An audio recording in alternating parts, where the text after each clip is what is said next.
Bonjour bien-aimés dans le Seigneur, bonsoir de partout où vous nous suivez. Nous sommes dans la joie d'être là au milieu de vous pour commencer notre programme, continuer plutôt notre programme. Et nous sommes très heureux. Alors, invitez les amis, partagez. Nous saluons la présence de Mama Wiva qui est déjà là, Maman Evelyne, Kabunchi qui est là. Enis Maswaku qui est là, que le Seigneur te bénisse, merci pour ta présence. Merci Patrick Bassoumé, partagez la vidéo, aidez-nous à partager et dites un mot pour qu'on sache que vous êtes là. Partagez la vidéo, c'est une nouvelle semaine qui commence. Nous avons passé un bon dimanche sous la grâce divine. Et les jours sont en train d'avancer, toujours en confinement. Mais je bénis le Seigneur pour ce qu'il fait. Ces confinements nous aident à avoir le temps de pouvoir nous développer, apprendre. Parce qu'il y a des gens qui, à cause du travail, nous saluons la présence très remarquée de Kota Dabanda, Kota Victor Bolingui, à partir des États-Unis, Greensboro. Nous saluons l'ancêtre commun, c'est lui l'ancêtre commun de Greensboro. Nous les saluons, donc bienvenue dans ces lives que nous avons annoncés la semaine prochaine et la semaine passée plutôt. Notre thème qui est le jugement éternel, comme vous pouvez le voir là. Le jugement éternel, c'est par là que nous commençons cette semaine. Et nous allons, comme je l'ai annoncé sur Facebook, exploiter plusieurs questions. Vous savez, c'est parmi les sujets que beaucoup de gens ignorent dans leur foi, si je peux dire comme ça, alors que ce sont des éléments essentiels à connaître, à comprendre. Et vous aurez le temps de poser vos questions et nous allons y répondre. Vous aurez des réponses sur ce que sera l'éternité. Vous aurez des réponses sur la vie après. Parce qu'il y a quelqu'un qui m'avait dit, mais quand on ira au ciel, est-ce qu'on sera capable de manger, de boire, de se marier? Comment la vie sera là-bas? Nous allons répondre à toutes ces questions-là. C'est pourquoi invite les amis. Comment est-ce que nous serons jugés? Comment les jugements se passera sur base de quoi? Quand on parle de la récompense que Dieu va récompenser, en quoi consistera cette récompense-là? Alors, nous allons y répondre à toutes ces questions-là. Est-ce que Dieu va compter les choses que j'ai faites depuis l'enfance jusqu'à maintenant? Est-ce que Dieu va compter quelle est la conséquence au fait quand je suis enfant de Dieu et que j'ai commis des péchés? Quelles sont les conséquences qui vont liées à cela par rapport à l'éternité? La Bible est claire là-dessus et nous avons le temps d'exploiter ces sujets, de développer et d'apporter des réponses. Alors pour toute préoccupation, pour toute question que vous avez, n'hésitez pas un seul instant. Nous allons y répondre. Faute, à cause de l'ignorance de ces choses, beaucoup d'enfants de Dieu comprennent mal la vie chrétienne et ne comprennent pas les enjeux qui sont liés à cela. Alors avant d'aller plus loin, nous allons lire notre texte de base qui est bien sûr Hébreux 6, 1 à 2. C'est pourquoi, laissant la parole qui n'enseigne que les premiers principes du christianisme, tendant à la perfection, et ne nous arrêtons pas à jeter tout de nouveau le fondement de la repentance, des œuvres mortes et de la foi en Dieu, de la doctrine des baptêmes et de l'imposition de mains, de la résurrection de mort et du jugement éternel. Alors aujourd'hui, nous sommes déjà dans notre dernier sujet. Nous allons épuiser les 6 éléments fondamentaux de la vie chrétienne cette semaine. Et puis, nous allons, je crois, dans 2 jours, et puis nous allons commencer un autre programme où nous allons parlé de la génération perverse parce que nous avons parlé de ça. Nous avons parlé des revenants, nous allons parler des fils du diable afin que tu les reconnaisses. Peut-être ils sont déjà dans les milieux où tu vis, que tu les reconnaisses et de les éviter. Mais pour aujourd'hui, nous parlons de la résurrection de mort. Alors, en introduction, je vais commencer par donner trois fausses conceptions. Trois fausses conceptions en ce qui concerne les jugements éternels. Trois fausses conceptions au sujet du jugement éternel. Première fausse conception en ce qui concerne le jugement éternel, c'est, les gens disent, le sang de Jésus a tout effacé, donc le jugement éternel ne sera qu'une formalité. Voilà la première fausse conception, que le sang de Jésus a tout effacé et puis le jugement éternel ne sera qu'une formalité.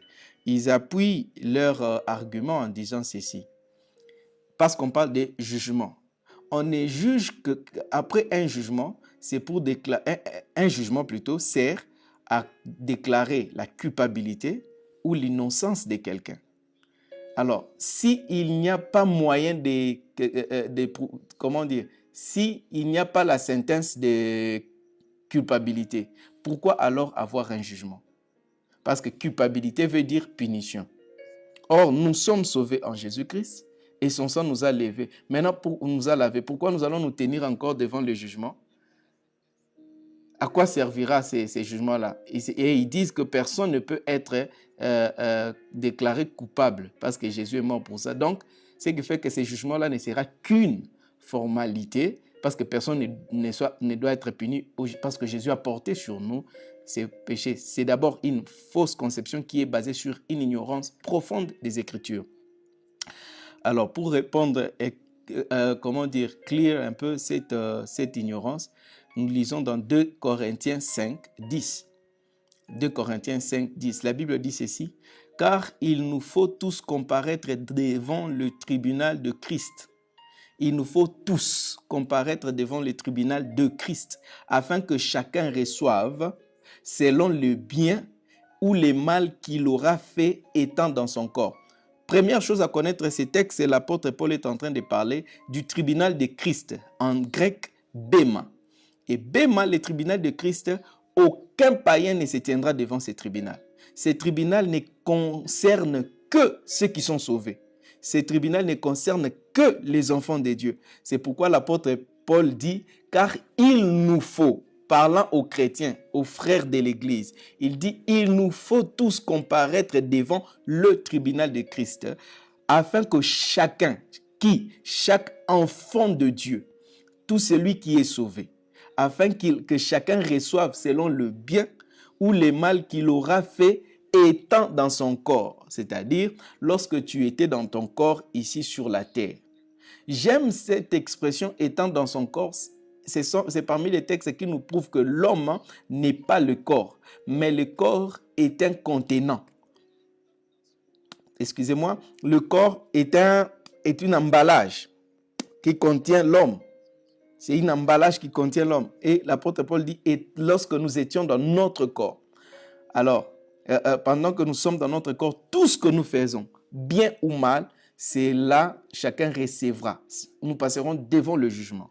Donc, déjà, sache que le tribunal de Christ ne sera pas une formalité, mais chaque enfant de Dieu se tiendra devant le tribunal de Christ pour recevoir selon les biens et les mal qu'il a fait, quand bien même il est sauvé. Alors, avec quel texte je veux appuyer cela? Nous sommes dans Actes 5, 1 à 11. Actes 5, 1 à 11. Dans Actes 5, 1 à 11, nous sommes dans une période qui est après la croix et une période qui est après la Pentecôte. C'est-à-dire Christ est déjà mort pour les péchés des hommes, l'évangile est prêché, l'église a commencé et le Saint-Esprit est déjà descendu. Mais il y a un homme et une femme dont le nom est Ananias et Saphira. Ils sont membres de l'église, sauvés par le sang de l'agneau. Étant dans la période de la grâce, Jésus-Christ est déjà mort pour les péchés. Mais nous voyons Ananias, il y a une collecte des offrandes qui s'est faite à l'église. Les gens viennent déposer leurs offrandes aux pieds des apôtres. Mais Ananias et Saphira se disent aussi, ok, nous aussi, on va s'aimer, apporter la sémence à l'église, parce que tout le monde donnait, mais cela ne venait vraiment pas de leur cœur. Alors, qu'est-ce qui s'est fait? Ananias et Saphira vont vendre leur parcelle. Quand ils vendent la parcelle, ils apportent l'argent en partie. C'est le mari qui vient d'abord, Ananias.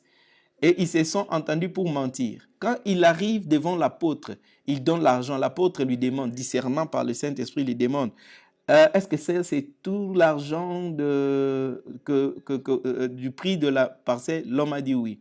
Et Ananias a dit, parce que tu as menti au Saint-Esprit, tu vas mourir aujourd'hui. Et Ananias est tombé sur place, il est mort. Pendant la période de la grâce, un simple mensonge, quelqu'un subit la punition, il est mort.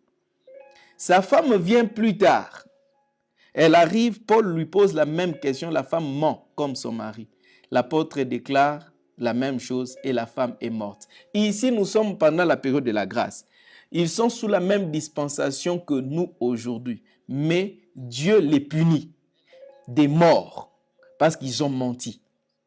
C'est un simple mensonge. Donc, cette scène est arrivée, non pas par hasard dans la Bible. Cette scène est arrivée justement pour nous montrer, c'est un exemple du jugement éternel qui viendra. Qu'il y a une conséquence, il y a un salaire, il y a une sentence, je crois on dit, pour les péchés que tu commets, même quand tu es déjà enfant de Dieu. Parce que là, Ananias et Saphira étaient déjà des enfants de Dieu. Donc, si quelqu'un te dit non, à cause du sang de l'agneau, le Seigneur ne peut plus punir quelqu'un, c'est faux. Ananias et Saphira étaient aussi sous le sang de l'agneau dans la période de la grâce, mais ils ont été punis. Mais cela ne veut pas dire qu'Ananias et Saphira sont dans l'enfer. Nous allons expliquer cela. Ils ne sont pas allés en enfer parce qu'ils étaient sauvés, ils étaient enfants de Dieu. Maintenant, comme au jour du jugement, ça va se passer comment? Je vais arriver là, mais pour le moment, comprenez, c'est pour enlever d'abord cette fausse conception que à cause du sang de l'agneau, Dieu ne punit plus. À cause du sang de l'agneau, il n'y a plus jugement. Non, les enfants de Dieu sont jugés. Et ils reçoivent aussi la sanction par rapport à ces jugements-là. Donc, si Dieu peut juger quelqu'un comme cela sur la terre, en les frappant de mort, à combien plus forte ne les jugera-t-il pas ces jours-là? Puisque l'apôtre Paul, parlant par révélation, il dit, car il nous faut tous comparaître devant le tribunal de Christ. Il n'était pas en train de dire une blague, il était en train de dire quelque chose de sérieux. Malheureusement, vous allez voir des gens qui disent ça. Tous nous croyons que parfois quand un malheur arrive à un frère pendant que nous sommes sur la terre, nous disons Dieu l'a frappé. Ah, ça c'est Dieu l'a frappé. Mais comment c'est Dieu là qui peut frapper un enfant de Dieu qui s'est méconduit aujourd'hui sur la terre, ne les frappera pas aussi quand il sera là-bas? Est-ce que quand Dieu frappe un frère parce qu'il s'est méconduit, cette personne-là cesse d'être enfant de Dieu? Mais non, il demeure enfant de Dieu. Est-ce que cette personne-là, son salut est annulé? Non. Son salut n'est pas annulé. Vous êtes d'accord avec moi? C'est-à-dire, quand quelqu'un, en tant qu'enfant de Dieu, se met à se méconduire, il y a des choses qui lui arrivent. Dieu le frappe. Mais cela n'enlève pas son identité d'enfant de Dieu. Et de la même manière, lorsque nous irons devant le tribunal, ça sera pour répondre à toutes ces choses-là. Vous comprenez cela? Alors, c'est pourquoi la Bible dit, ton péché t'atteindra. Nous avançons. 2 Samuel 12, 13 à 14. 2 Samuel 12, 13 à 14. David dit à Nathan, j'ai péché contre l'Éternel. Et Nathan dit à David, l'Éternel pardonne ton péché. L'Éternel fait quoi? Pardonne ton péché. Tu ne mourras point. Mais parce que tu as fait blasphémer les ennemis de l'Éternel, en commettant cette action, le fils qui t'est né mourra. Oh! Est-ce que Dieu a pardonné David ou bien ne l'a pas pardonné? Mais comment Dieu a pardonné? Il frappe encore. Dieu a pardonné David. L'Éternel pardonne ton péché, tu ne mourras plus. C'est-à-dire, Dieu a pardonné les péchés, mais il frappe David, l'enfant est mort. Donc, tout ça, ces choses qui arrivent, qui sont écrites dans l'Ancien Testament, c'est l'image de choses à venir. C'est pour nous montrer comment le jugement se passera. De la même manière que Dieu a pardonné les péchés de David et que David n'est pas mort, mais c'est le fils qui est mort, au ciel aussi, Dieu, tes péchés te sont pardonnés. tu ne mourras plus, c'est-à-dire tu ne connaîtras plus la mort éternelle, tu n'iras plus en enfer, mais il y a quelque chose qui te sera ôté. Il y a quelque chose que tu perdras. Est-ce que vous comprenez ça? Il y a quelque chose que tu perdras.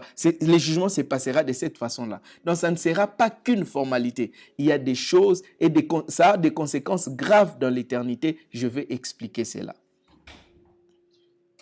Donc, nous comprenons que Dieu punit pour les péchés non confessés et il discipline pour les péchés confessés. Deuxième faux argument en ce qui concerne le jugement éternel. Les gens disent, après la conversion, nos œuvres ne servent à rien. Après la conversion, nos œuvres ne servent à rien parce que nous sommes sauvés par grâce. Attention, tes œuvres te seront comptées devant le tribunal de Christ, bien ou mal.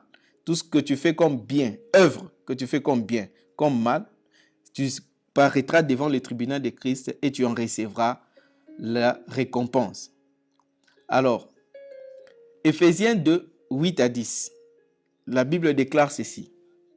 Car c'est par la grâce que vous êtes sauvés, par le moyen de la foi, et cela ne vient pas de vous, c'est les dons de Dieu. Vrai.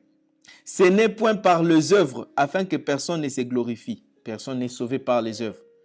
10. Car nous sommes son ouvrage, écoutez bien, ayant été créés en Jésus-Christ pour de bonnes œuvres. Ok? Nous sommes sauvés par grâce pour de bonnes œuvres que Dieu a préparées d'avance afin que nous les pratiquions. Afin que nous fassions quoi? Nous les pratiquions. Ok. La Bible dit ceci, nous sommes sauvés par grâce. Ce ne sont pas les œuvres. Personne n'est sauvé à cause de ces œuvres. Mais voici maintenant la raison pour laquelle nous avons été sauvés par grâce.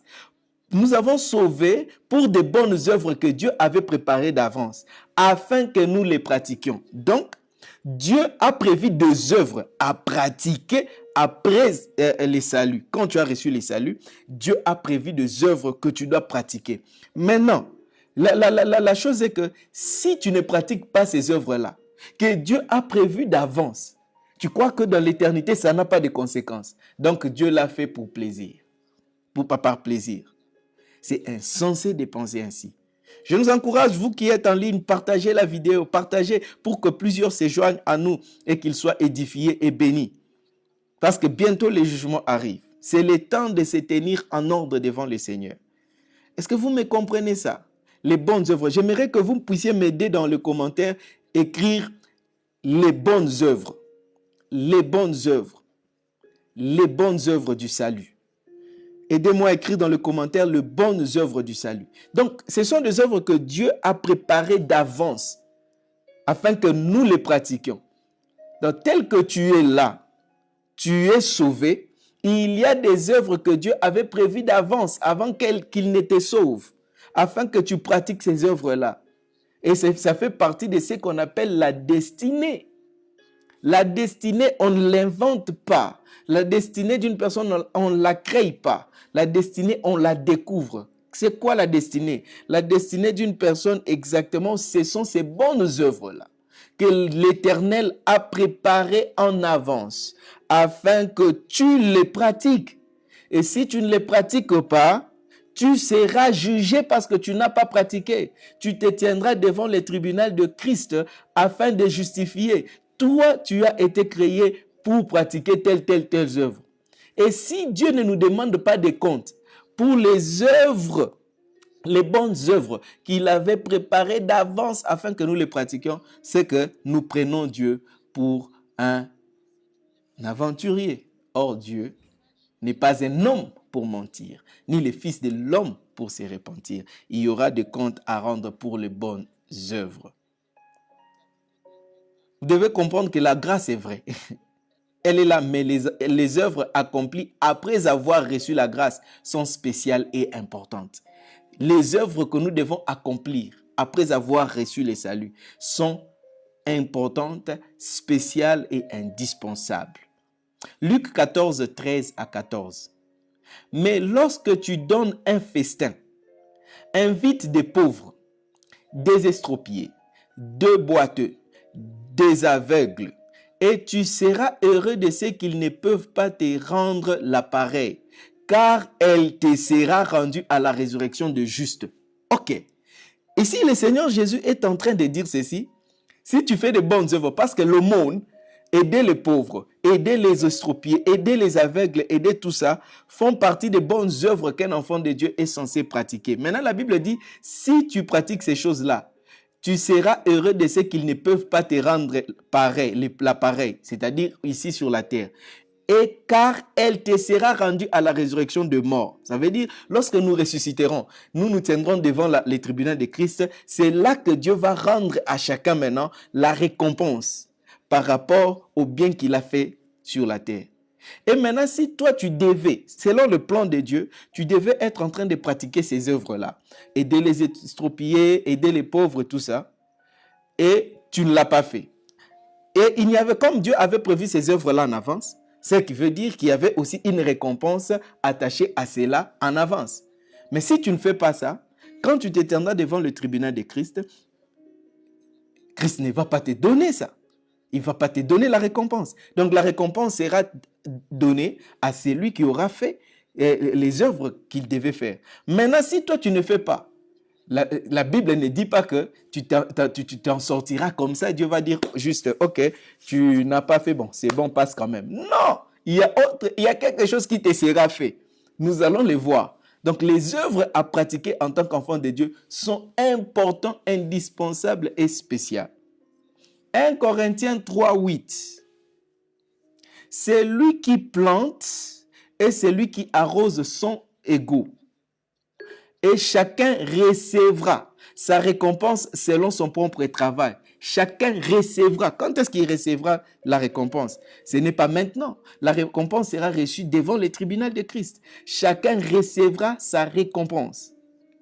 Pourquoi? Parce qu'il a travaillé, il a fait les œuvres. C'est-à-dire quoi? C'est lui qui arrose et c'est lui qui plante. Ça veut simplement dire que les œuvres que le Seigneur avait préparées en avance pour lui, c'était de planter. Et l'autre, les œuvres que l'Éternel avait préparées en avance pour lui, c'était d'arroser. Maintenant, si chacun fait son travail, à la fin, devant le tribunal de Christ, chacun recevra sa récompense. Chacun recevra sa récompense. Maintenant, imaginez que toi, tu ne fais pas ce que tu devais faire. Voyez, il y aura une conséquence. Nous allons expliquer quelle sera cette conséquence. Donc, vous comprenez qu'il est important en tant qu'enfant de Dieu de chercher à découvrir sa destinée, de chercher à comprendre pourquoi Dieu m'a sauvé. Avant même de poser la question pourquoi Dieu m'a créé. Pourquoi Dieu m'a sauvé? Et c'est dans cette question-là que tu auras maintenant la réponse pourquoi Dieu t'a sauvé et tu recevras aussi la réponse pourquoi Dieu t'a créé. Est-ce que vous comprenez cela? Donc, et c'est en ce moment-là, la réponse à cette question, c'est ce qu'on appelle la destinée. Et lorsque tu commences à faire, si c'était arrosé, tu arroses. Si c'était planté, tu plantes. À la fin, tu recevras la récompense. Maintenant, pose-toi la question aujourd'hui. Toi, quelles sont les œuvres que Dieu a préparées, que tu les pratiques, Dieu avait préparé en avance afin que tu les pratiques? Est-ce que c'était d'être évangéliste comme je le suis, missionnaire? Est-ce que c'était d'être prophète? Est-ce que c'est d'être pasteur? Est-ce que c'est d'être ancien à l'église et de faire les ministères de cette façon? Est-ce que c'est d'aider les pauvres? Est-ce que c'est de construire une entreprise et engager les gens? En fait, quel est le talent que Dieu t'a donné afin qu'au travers de ces talents-là, tu découvres ta destinée, tu l'accomplisses? Vous comprenez que le jugement sera une affaire sérieuse. Parce que les talents que Dieu t'a donnés, ce n'est pas par hasard, c'est en fonction de ça. Il a préparé des œuvres afin que tu le pratiques. Et par rapport à ça, il y a une récompense, il y a un jugement. Il y a des comptes à rendre. Et si tu ne découvres pas ce pourquoi Dieu t'a sauvé, ce pourquoi Dieu t'a créé, tu es déjà dans le trouble. C'est-à-dire qu'en ce moment-ci, peut-être tu es en train de faire autre chose qui n'a rien à voir avec ce que Dieu attend de toi. Et tu auras des sérieux problèmes au ciel. Tu auras des sérieux problèmes. Nous avançons. Troisième fausse conception. Alors les gens disent, travailler pour la récompense conduit à l'orgueil et fait qu'on ne travaille plus par amour, mais par intérêt. C'est-à-dire quoi? Si je dois pratiquer les œuvres que Dieu a créées, les gens vont chercher à pratiquer ces œuvres-là juste pour le fait d'avoir une récompense. Ils ne vont plus chercher à faire les choses de Dieu, à accomplir les choses que Dieu leur a demandé de faire par amour. Ils disent non, ça ne se fait pas comme ça. Si vous dites aux gens que les œuvres qu'ils pratiquent, ils doivent les pratiquer pour recevoir une récompense, pour recevoir une couronne, les gens ne vont plus faire les choses par amour. Or, nous devons travailler pour le Seigneur par amour. Nous devons juste aider les pauvres par amour. Il ne faut pas que tu aides les pauvres en attendant une récompense au ciel. Il ne faut pas que tu fasses les ministères parce que tu veux une récompense. Il ne faut pas que... Non, tu dois le faire par amour. Aide les pauvres par amour. Qui vous a dit ça? Nous devons travailler. L'amour vient d'abord après. L'amour vient après. On aide les pauvres. Même l'aide pour les pauvres, l'amour vient après. On n'aide pas les pauvres simplement parce qu'on les aime. Non. On aide d'abord les pauvres parce qu'on vise une couronne, une récompense. On fait l'œuvre de Dieu, même tel que je suis ici. Vous allez me voir, je me sacrifie dans l'œuvre de Dieu. Je vais ici, je me vide, je me fais souffrir.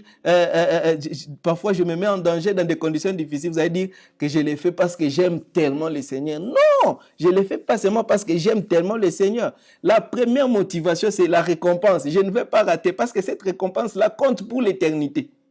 Je le fais d'abord parce que je suis conscient de la récompense. Et l'amour, c'est une autre chose. Parce que même la Bible dit dans Romains 5,5 que l'amour de Dieu est répandu dans nos cœurs par le Saint-Esprit. Donc, ça, c'est l'affaire de Dieu. L'amour, c'est l'affaire de Dieu. Laissez l'amour à Dieu. La récompense. Est-ce que vous comprenez ça? J'explique pourquoi on doit faire les choses. Même Jésus, attendez, 1 Corinthiens 5, l'amour est là, oui, on ne refuse pas, mais la récompense, c'est ce qui motive le plus. 1 Corinthiens 5, 9 à 10. C'est pourquoi c'est là aussi que nous nous efforçons de lui être agréable. Écoute, l'apôtre Paul dit, nous nous efforçons de lui être agréable. Tu ne peux pas marcher dans la sanctification juste parce que tu aimes le Seigneur. Combien de gens aiment le Seigneur mais vivent dans les péchés? L'amour ne t'empêchera pas. Mais c'est la connaissance des conséquences, de la récompense qui te mettra en ligne par rapport à Dieu, qui se fera en sorte que tu craignes le Seigneur. L'amour pour Dieu n'empêche personne à marcher dans les péchés. Jamais. Je connais des gens qui aiment Dieu sincèrement, mais qui pêchent très sincèrement et avec zèle. Je continue ma lecture dans 1 Corinthiens 5, 9 à 10. C'est pour cela aussi que nous nous efforçons de lui être agréable, soit que nous demeurions dans ses corps, soit que nous les quittions. Car il nous faut tous comparaître devant le tribunal de Christ, afin que chacun reçoive selon les biens ou les mal qu'il aura fait étant dans son corps. Ok. Pourquoi l'apôtre Paul se sacrifie comme ça? Pourquoi il fournit beaucoup d'efforts comme ça? Pourquoi l'apôtre Paul accepte le fouet, la prison? Lui-même dit la raison. Parce que nous allons comparaître devant le tribunal de Christ et chacun recevra selon. Donc, il donne la raison pour laquelle il s'efforce à être agréable à Dieu. Il dit, moi, je m'efforce d'être agréable à Dieu. Nous, les apôtres, nous, enfants de Dieu, nous nous efforçons d'être agréables à Dieu. Pourquoi? Car il nous faut tous comparaître devant le tribunal. Il fait référence au tribunal parce qu'il voit la récompense. Et si je ne fais pas ce qui est agréable, j'aurai une punition. Si je fais ce qui est agréable, j'aurai une récompense. Il est conscient de ça et il attire l'attention des enfants pour cela. Je donne un autre texte, illustration par rapport à ça. Mais j'aimerais un peu insister là, ici, parce que vous savez, le diable s'est arrangé pour que les enfants de Dieu ignorent les types de récompenses que nous recevrons. Parce que le diable sait, si tu ignores la récompense devant le tribunal de Christ, bien que tu aimes le Seigneur, tu vas vivre, tu n'auras pas vraiment à cœur d'être agréable à Dieu. Le diable le sait. Et ce que j'ai dit ici, chacun peut le certifier dans sa vie. Vous comprenez? Ou autour de toi. Tu verras les gens qui servent, qui sont à l'église, qui aiment le Seigneur sincèrement. Mais à cause simplement de l'ignorance, de la récompense, que les bonnes œuvres, il y a une récompense, les mauvaises œuvres, il y a une récompense, ils vivent n'importe comment. Mais si quelqu'un est conscient de la récompense, il prendra ses dispositions et il fera des efforts comme l'apôtre Paul. Beaucoup ne font pas l'effort dans la sanctification à s'exercer à la piété, simplement parce qu'ils ignorent la récompense. C'est pourquoi l'importance de cet enseignement, afin que tu connaisses, tu comprennes exactement quel type de récompense nous attend, quel type de vie nous allons mener là-bas, et les conséquences de ce qui est bien et de ce qui est mal. Matthieu 25, 21. Son maître lui dit, « C'est bien, bon et fidèle serviteur. Tu as été fidèle en peu de choses. Je te confierai beaucoup. Entre dans la joie de ton maître. » Oh là là. Vous connaissez l'histoire de Matthieu 25. C'est un maître qui a des richesses. Il appelle 3 de ses serviteurs. Et il leur dit, « Voilà mes amis, moi je vais dans un voyage lointain. » C'est une parabole que Jésus est en train de donner juste pour nous montrer l'exemple du jugement éternel. Il dit, mes amis, je vais en voyage. Il donne à l'un 5 talents, il donne à l'autre 2 talents, et à l'un, il lui donne 1 talent. Ensuite, le maître s'en va. Quand il s'en va, les talents ici représentent les saluts que Christ nous a donnés et les dons qu'il a donnés à chacun. Les saluts et les dons qu'il a donnés à chacun. Et Jésus-Christ, quand il a fait ça, il est allé. C'est l'exemple, c'est l'image du parabole. Le maître s'en est allé. Et quelques temps après, le maître revient comme par surprise. Quand il revient, il appelle ses serviteurs afin qu'ils rendent compte. Il dit au premier, celui qui avait 5 talents, qu'est-ce que tu as fait de ce que je t'avais dit? L'autre, il a dit, ah, maître, j'ai travaillé, voilà, des 5 talents que tu m'as donnés, j'ai produit 5 autres. Le maître les prend dans ses bras, il dit quoi? Bon et fidèle serviteur, entre où? Je te confierai beaucoup. Je te confierai quoi? Beaucoup. C'est-à-dire, il y a beaucoup de choses qui te seront ajoutées. Et il dit, entre dans la joie de ton maître. Il les prend dans ses bras. Pourquoi le maître les prend dans ses bras avec fierté? Parce que ce dernier a accompli la volonté du maître. Il a multiplié. Il appelle le second qui avait 2 talents. Il lui dit, qu'est-ce que tu as fait de 2 talents? Et l'autre l'a dit, j'avais aussi travaillé et de 2 talents, voilà si j'ai produit de 2 autres. Le maître répète la même chose. Bon et fidèle serviteur, tu as été fidèle en peu de choses, je te confierai beaucoup. C'est-à-dire, tu as été fidèle pendant la vie qui était courte sur la terre. Maintenant, il y a la vie éternelle, je te confierai beaucoup. Le maître lui prend et dit, entre dans la joie de ton maître. Mais quand le dernier vient, celui qui avait reçu 1, il dit, mon ami, qu'est-ce que tu as fait là? Il dit, je te connais. Regarde le monsieur, il parle à Jésus. Si c'était un Ivoirien comme Go, il allait dire, moi je te connais, toi tu es méchant. Tu es dur plutôt. Tu récoltes même là où tu n'as pas semé. Je n'ai pas voulu de problème. Oh. J'ai pris ta pièce et je l'ai cachée. Et voici ta pièce. La Bible dit quoi? Il ne l'a pas pris dans ses bras. Il n'a pas dit bon et fidèle serviteur. Non, non, non, non. Il a dit, donc tu savais tout ça, mais tu as quand même caché. Il fallait mettre ça à la banque afin que ça me produise des intérêts. Alors, dans ces cas-là, il dit aux gens, prenez d'abord la pièce qu'il avait donnée donnée aux autres. Et puis il dit, prenez-le, mettez-le dehors, là où il y a des grincements de dents et des pleurs. Et on prie, c'était son serviteur. Est-ce que son serviteur avait perdu la pièce? Non, le serviteur ne l'avait pas perdu. Est-ce que le serviteur, qu'est-ce qu'il avait fait de si mal pour être jeté dehors comme ça? Et Jésus donnait cette parabole juste pour nous donner l'image, c'est-à-dire celui qui ne fera pas en fonction de ce que les maîtres attendent de lui, sera jeté dehors. Je vous expliquerai dans les lignes qui vont suivre, dehors c'est où, c'est comment ça va se passer. Et sachez-le, par rapport à l'éternité, il y a des gens qui entreront dans la joie du maître et il y a de ceux qui n'entreront pas dans la joie du maître, mais ils seront au paradis. Ils seront sauvés, ils n'iront pas en enfer. Je vais expliquer ça parce que la Bible est claire là-dessus. Mais imagine mon frère, ma soeur, toi qui me suis, ces jours-là, que tu paraisses devant le Seigneur avec sourire et puis le Seigneur te regarde, il n'est pas fier de toi. Quelquefois, j'essaie de m'imaginer cette scène-là, qu'il y a la résurrection de mort, nous apparaissons devant Jésus-Christ et chacun est en train de venir à tour de rôle devant le Seigneur. Et puis, tu viens avec tes bras comme ça, tu dis Jésus Yambi. Et puis le Seigneur, et tu vois ton ami qui est passé avant toi, le Seigneur l'a pris dans ses bras. Et puis le Seigneur a dit, ah, bon et fidèle serviteur, entre dans les repos de ton maître. Toi aussi, tu viens avec sourire pendant que tu n'as pas fait les choses que tu devais faire. Tu crois que le Seigneur est bête? Il va te dire, viens, viens, je te prends dans tes bois. Il ne te prendra même pas dans tes bois parce qu'il n'est pas fier de toi. Je vais expliquer ça, comment ça va se passer. Ce qui fait que moi, aujourd'hui, je vis de manière à ce que je me dis, ces jours-là, je n'aimerais pas rater cette opportunité-là. J'aimerais être parmi ceux-là que le Christ prendra dans ses bras. Il dit, bon et fidèle serviteur. J'imagine la chaleur dans les bras de Jésus-Christ. Et il est en train de te dire à l'oreille, bon et fidèle serviteur. Tu as été fidèle en peu de choses.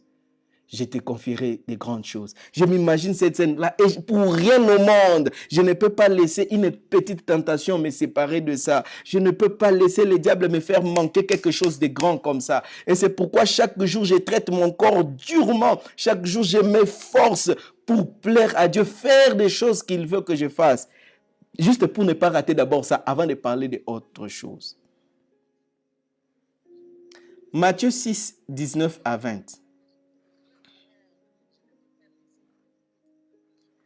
Ne vous amassez pas des trésors sur la terre. Ça, c'est le Christ qui parle. Ne vous amassez pas des trésors sur la terre, où la teigne et la rouille détruisent, et où les voleurs percent et dérobent. Mais amassez-vous des trésors dans le ciel. Ok. Amassez-vous. Ici, ce n'est pas un apôtre qui est en train de parler. Hein. Parce que si c'était un apôtre, tu pourrais dire que son interprétation est à peu près. Mais ici, c'est Jésus-Christ lui-même qui parle et dit, mais amassez-vous des trésors dans le ciel. Ah bon, c'est possible d'amasser les trésors dans le ciel, où la teigne et la rouille ne détruisent point, et où les voleurs ne percent ni ne dérobent. Ok. Oh, on peut amasser les trésors au ciel. Mais comment on amasse les trésors au ciel? Est-ce qu'il y a une banque ici nommée Ciel Bank, où tu dois aller, tu gagnes l'argent, on te paye ton salaire, ta dîme, tu vas à cette banque-là, tu dis, ok, ça, transférer ça au ciel, hein, j'amasse au ciel, envoyer au ciel, j'amasse au ciel. Non, ça n'existe pas. Ça n'existe pas. Et maintenant, de quelle manière on amasse les trésors au ciel? Et si tu amasses les trésors au ciel, c'est pour que tu jouisses de ça. C'est pour que tu reçoives cela. C'est pour jouir de ces trésors-là. Maintenant, si tu amasses les trésors, ça veut dire que tu vas jouir. Mais si tu n'amasses pas, qu'est-ce qui va se passer? Tu ne vas pas jouir. Tu n'auras pas la joie que les autres qui ont leurs trésors auront. Ceux qui vont amasser les trésors au ciel, ils seront très heureux. C'est eux qui entreront dans la joie de leur maître. Mais ceux qui n'auront rien amassé au ciel, ils ne seront pas dans la joie. Et les choses qui font que tu amasses les trésors au ciel, c'est lorsque tu es en train de pratiquer les œuvres que Dieu a préparées en avance. Les bonnes œuvres que Dieu a préparées en avance afin que tu les pratiques dans ton salut. C'est Jésus qui a dit, donc il faut amasser au ciel. Luc 6, 23. Luc 6, 23. Réjouissez-vous en ces jours-là et tressaillez d'allégresse, parce que votre récompense sera grande dans le ciel. On précise, votre récompense sera grande où? Dans le ciel, car c'est ainsi que leur Père traite les prophètes. Il dit, ici, il est en train de parler des souffrances. Jésus parle des persécutions que vous allez connaître, des contraintes que vous allez connaître par rapport à votre foi, mais il précise, il dit, réjouissez-vous en ces jours-là et tressaillez de joie. Le jour où tu seras en train de fournir d'efforts, de souffrir pour Christ, juste pour faire la volonté de Dieu, tu perds la maison, tu perds le travail, tu perds le mariage, tu perds le fiancé, tu perds tout ça, juste pour craindre le Seigneur, il dit, réjouis-toi. Parce que votre récompense sera comment? Grande. J'aimerais que tu m'aides à écrire en commentaire. Ma récompense sera grande. Et alors que tu es en train de les confesser, je prie que le Saint-Esprit t'ouvre les yeux afin que tu voies les choses que tu dois faire pour que ta récompense soit grande. Écris en commentaire, ma récompense sera grande. Et que la grâce de Dieu s'attache à toi au nom de Jésus. Donc, celui qui pratique les œuvres, sa récompense sera grande. Sa récompense sera grande. Ah, vous n'entendez plus le volume. Attendez, je check. Je crois que c'est bon. Est-ce que les autres m'entendent? Précisez si vous m'entendez. Le volume est déjà au maximum. Hmm. Yeah. Ma récompense sera grande. Pendant que tu l'écris, j'ai pris que la grâce de Dieu tombe sur toi. J'ai pris que la grâce de Dieu tombe sur toi pour t'ouvrir les yeux, que tes yeux s'ouvrent pour voir, que tes oreilles s'ouvrent pour entendre Dieu te montrer la direction. Ta récompense sera grande. Toi qui sers le Seigneur, toi qui te sacrifies pour Dieu, tu te prives de choses pour le Seigneur. Tu te prives parfois certains avantages. Tu te prives du Seigneur. Sache que ta récompense sera grande. On est pendant la période de crise où les gens travaillent en service minimum. Mais toi, tu te sacrifies. Tu pourvois aux besoins de ceux qui sont dans le manque. Tu assistes l'église, tu assistes les serviteurs de Dieu. Tu contribues à la maison de Dieu. Toi qui fais tous ces services-là, tu prêches l'évangile, tu fais tout ça, sache que ta récompense sera grande. Mais tu dois comprendre tout ce que tu dois faire. Et j'ai pris que Dieu t'ouvre les yeux afin que tu comprennes particulièrement dans cette saison ce que tu dois exactement faire afin de ne pas passer à côté de ta récompense. Et cette récompense-là, c'est ce qu'on représente par la couronne. On parle de couronne, c'est là où l'apôtre Paul dit et j'ai combattu le bon combat, j'ai gardé la foi, désormais j'attends la couronne de justice qui me sera donnée non seulement à moi, mais à tous ceux qui l'auront servi. Donc, cette couronne-là, au fait, c'est la récompense. Quand on parle de sa couronne, comme l'image le montre, beaucoup de gens pensent que quand nous irons au ciel, ça sera seulement une couronne que le Seigneur va poser sur notre tête et puis ils disent, la couronne. Bien aimé, c'est une image. Quand on dit couronne, ça ne veut pas dire seulement qu'une couronne sera. J'ai suivi des prédications à l'église où il y a des pasteurs qui disent une autre orale, une belle couronne, une grande couronne. Quand toi tu regarderas sa couronne, tu te diras, ah, la mienne est petite. Au fait, et ce qui a mis dans la tête des gens l'esprit de la couronne, ça dit c'est juste quelque chose qui sera posé sur notre tête. Non, non, non, non, non. Nous n'aurons pas des couronnes sous forme de couronne, mais plutôt c'est cette récompense-là que la Bible appelle couronne. Je vais dans les points qui vont suivre expliquer en quoi consistera cette récompense. Mais lisons Hébreux 11, 10. Hébreux 11, 10 et puis le verset 25 à 26. Hébreux 11, 10 et puis 25 à 26. La Bible déclare ce qui suit. Car il attendait, parlant d'Abraham, il attendait la cité qui a des solides fondements, celle dont Dieu est l'architecte et le constructeur. Vous savez, même Abraham, il a marché dans la crainte de Dieu.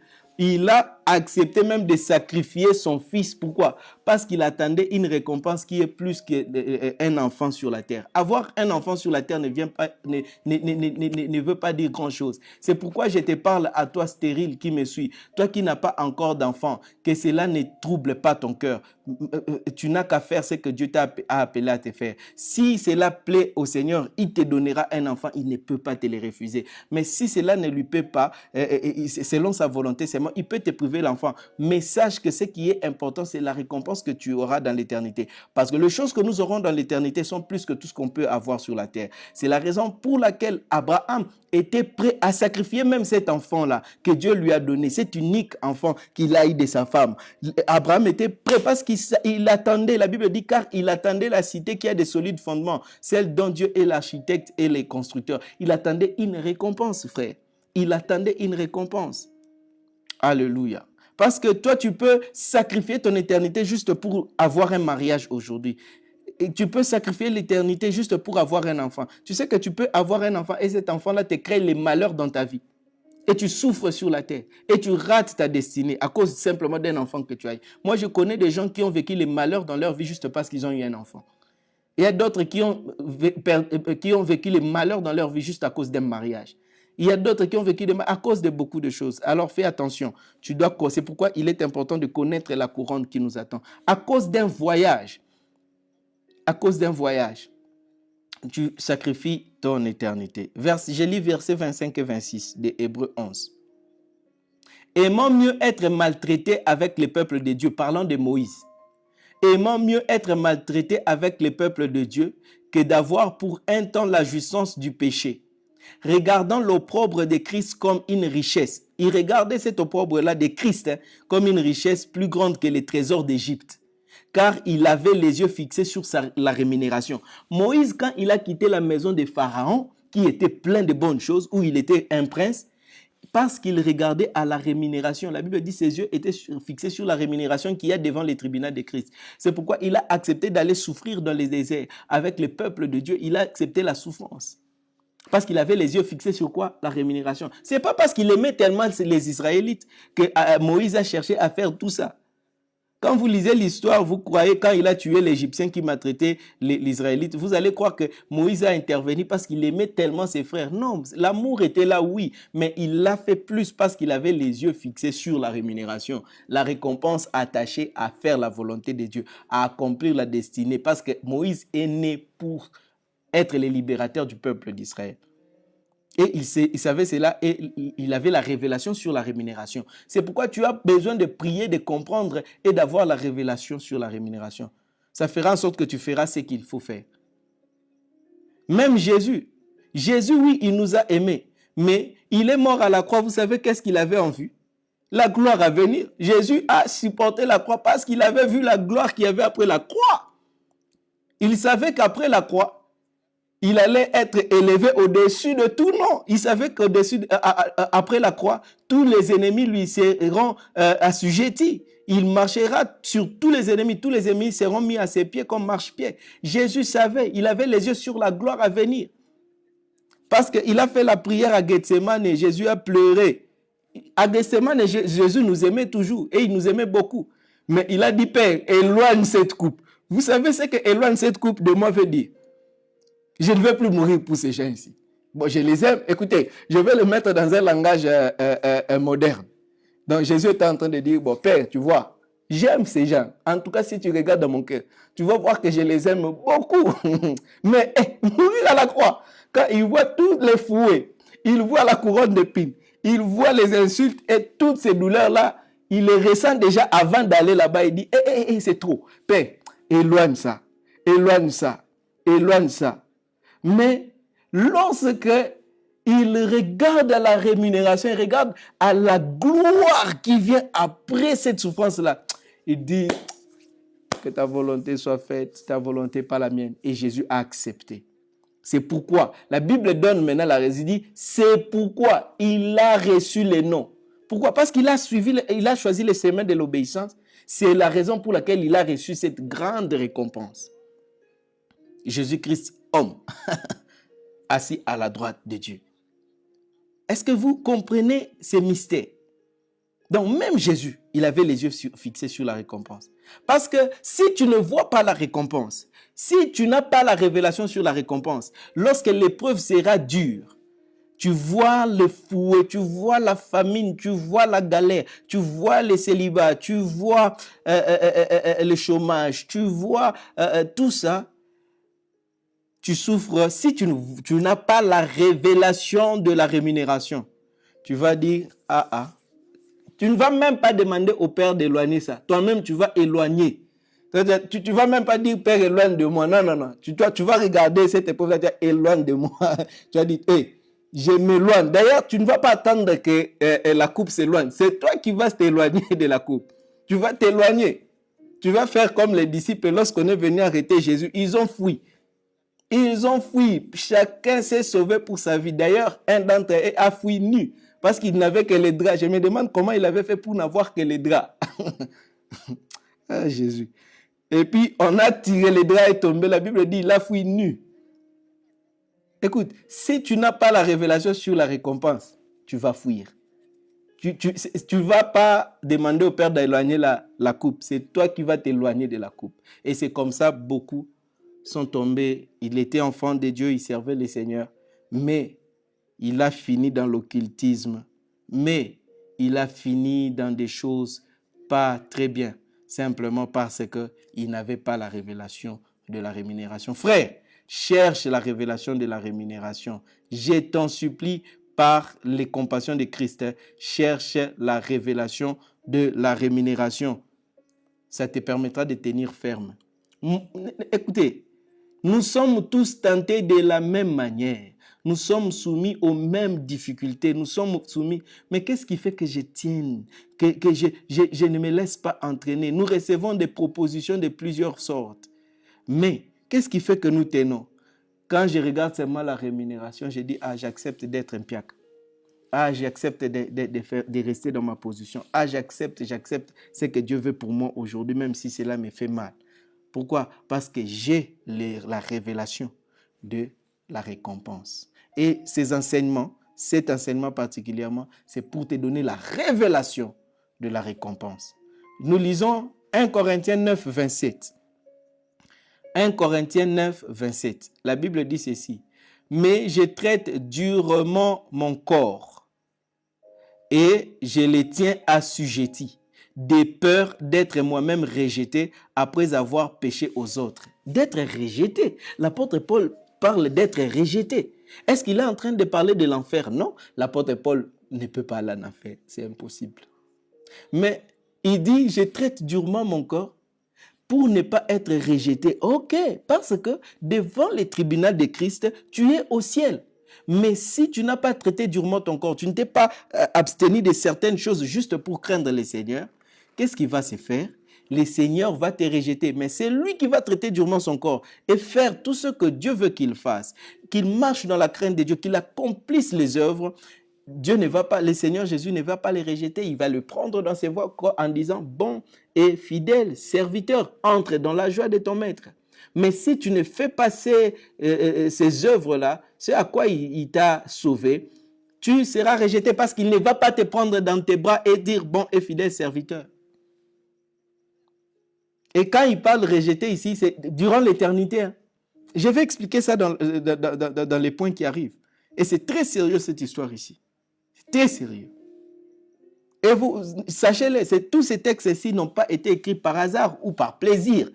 Non, c'est la parole de Dieu, c'est la vérité. Et Dieu ne peut pas mentir. Et ces vérités doivent s'accomplir. Donc, c'est lui qui ne traite pas durement son corps. Donc, lui, il tombe à temps et à contre-temps. Comment est-ce que tu es sauvé, tu es enfant de Dieu, tu peux tomber à temps et à contre-temps? Tu trompes ta femme à temps et à contre-temps. Tu voles à temps et à contre-temps. Tu mens à temps et à contre-temps. Tu commets l'impudicité à temps et à contre-temps. C'est-à-dire, mon frère, ma soeur, et tu crois vraiment que le Seigneur va te prendre gentiment dans ses bras, dire, bon et fidèle serviteur de Dieu. Non, non, non, non, ça ne va pas se passer comme ça. Dieu n'est pas un homme pour mentir. Tu seras rejeté. La Bible le dit. Je les montrerai que représentent ces rejets-là. Et j'insiste pour dire, ces rejets-là, ce n'est pas l'enfer, non. Ce n'est pas l'enfer. Ce n'est pas l'enfer. Tu seras au ciel, mais rejeté. Tu seras dans l'éternité, mais rejeté. Yep, la Bible le dit. Yes. Philippiens 2, 15 à 16. Philippiens 2, 15 à 16. Que dit la Bible? Afin que vous soyez irréprochables et purs, des enfants de Dieu, irrépréhensibles au milieu d'une génération perverse et corrompue. Nous sommes au milieu d'une génération perverse et corrompue. Et il dit, afin que vous soyez irréprochables et purs, des enfants de Dieu irrépréhensibles au milieu d'une génération perverse et corrompue, parmi lesquels vous brillez comme des flambeaux dans le monde. Verset 16. Portant la parole de Dieu, et je pourrais me glorifier au jour de Christ, me glorifier au jour de Christ, de n'avoir pas couru en vain ni travaillé en vain. Oh my God. Imaginez maintenant que toi, tu es appelé au ministère, ou bien tu es appelé à faire telle chose pour la gloire de Dieu, et ce que tu devais faire, aller contribuer ou devrait contribuer à l'avancement du royaume. Tu ne le fais pas. Moi, je me tue.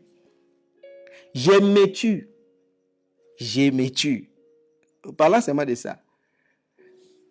Je prends mon argent. Je sème dans l'œuvre de Dieu. Mon énergie, ma force. Je travaille pour le Seigneur parce que j'ai compris c'est à quoi Dieu m'a appelé. Toi, tu refuses de chercher même à savoir ce que Dieu veut que tu fasses. Tu vis ta vie joyeusement. Moi, je suis là, parfois, ça me dérange dans mon cœur, parfois, je rencontre des difficultés, mais je presse, je travaille, durement, je travaille, je cours, je fais l'œuvre de Dieu, je vais là où ma vie est mise en danger parce que le Seigneur m'a dit, va, je vais. Et puis, nous arrivons là-bas, le Seigneur a dit, non, vous êtes tous pareils. Dans tous les efforts que tu as fait, donc c'est en vain. Toi aussi, tu n'as pas rien fait, donc ça ne compte pas. Venez, on est au ciel, louange, écologie. Donc nous célébrons, nous commençons à louer. Donc même moi qui ai couru, ces jours-là, alléluia.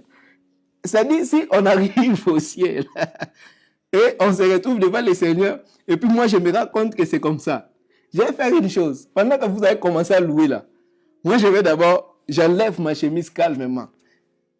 Je viens, je colle le Seigneur. C'est juste une image. Je prends le Seigneur, je dis, Seigneur Jésus, qu'est-ce que tu m'as fait? Qu'est-ce que tu m'as fait? Il fallait me laisser enjoy comme les autres. Me laisser faire cela. C'est-à-dire, et puis comme je ne serai pas seul, on sera nombreux. C'est-à-dire les désordres qui vont entrer au ciel. C'est-à-dire les renards banqués. Nous serons un groupe, Les renards banqués, les pasteurs Oladalo, les pasteurs Atoms, les pasteurs Marcelo, les pasteurs Dominique Ngoy, les pasteurs Jean-Claude Ndagano. Toi aussi, tu peux te mettre dans la liste. C'est-à-dire que nous serons là, Tosangeli. Ah yes, mon gars. C'est-à-dire que on va prendre le Seigneur et dire, Kolo, on s'allie pour la nuit. On s'est privé des choses et puis on vient ici, c'était en vain. On a travaillé en vain. On a couru en vain. Donc, on est la même chose avec cet homme-là. Les saints peuvent d'avoir fait la prière de confession. Seigneur, je te reçois dans ta vie comme Seigneur Sauveur. Et puis, il a continué à vivre dans l'impudicité. Il a continué à voler l'argent là-bas. Il a continué à dormir et faire des choses. Et puis, on arrive au ciel. Il dit, il n'y a pas de différence. Quel trouble au ciel. Quel trouble. Ça sera tellement la bagarre. C'est-à-dire, même la bataille du diable, Lucifer contre les anges, sera peu. Ça sera peu. Tu vois, la Bible dit, il y a eu bataille au ciel, Lucifer contre... Mais la bataille qu'il y aura là, Jésus, ça sera terrible. Donc, et Dieu n'est pas... Non, il ne peut pas permettre. C'est pourquoi l'apôtre Paul dit, portant la parole de vie, je pourrais me glorifier au jour de Christ, de n'avoir pas couru en vain, ni travaillé en vain. Parce qu'il y aura une différence, parce qu'il y aura une récompense. Il y aura une récompense. Ne pensez pas qu'on sera pareil. Impossible. On ne sera pas pareil là-bas. Sachez-le, on ne sera pas pareil. Chacun aura la récompense. Et chacun sera heureux de recevoir exactement ce qui a été prévu pour lui. Alléluia.